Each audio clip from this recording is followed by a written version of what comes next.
Alright, today we're going to do the Bryce mask on a sphere practice, which is in your on your blackboard, second quarter blackboard, second quarter practice. So what we're going to do is we're going to follow the directions for Bryce mask, open it up. Alright, step 1, opening Bryce, done. If you didn't know how to open up Bryce, go to your main menu, scroll down to My Applications, and open up Bryce 7.1. Bryce Lightning is a different thing for animation. Just use Bryce 7.1. Okay, so it is open now. And here we are. So step 1 is to put a sphere right there. If you want to make it larger, you certainly can. Click and drag by one of the corners. And if you want to render it real quick, that's the render button right here. You can see it's gray. Alright. I'm going to press escape to get out of that rendered preview. And what we're going to do first is go to material, M for material. We are then going to click and drag in the A column because we're going to put a surface image onto there. But I need to first tell Bryce that I'm putting something on the surface to bring up the source editor. I'm making a custom texture. So I'm going to go to the image texture, which is the P button. Alright, and then I'm going to go to the source editor, which is the pink button directly above the P, and it's going to open up my pictures. Okay, I'm now going to click in one of the empty gray squares. I'm going to scroll for the image that I'm going to use. I'm using our mask. This is a mask from a couple years ago. It can be the JPEG, it can be the PNG, whatever it is. Open.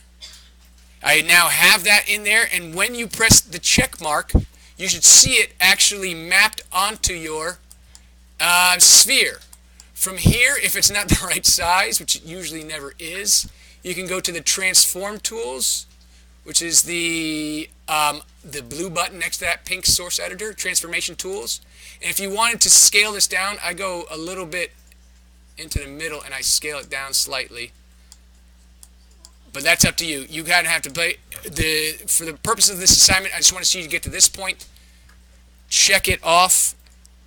Render it. You can reposition all day long and take your time playing with that. But the main thing is you let it render through completely. And then you file, save. Now what you're doing is you're going to be saving the entire file. What saving does, I hope you guys are listening to this, is saving not only saves the Bryce 7 file, which gives you lets you open up inside of Bryce, but it will also save a BMP rendered image as well if you have rendered it. So I'm going to save this correctly. Last name, first initial, and Bryce mask on sphere. S-P-H-E-R-E. Alright, and then when I save it, I'm going to throw this onto my folder in my drive. Where is my drive? This PC. Computer graphics. Alright, find your work folder.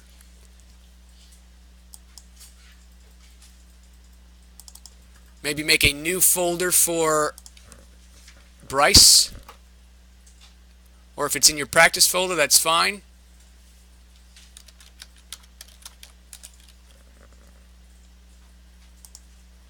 And we can save it into there.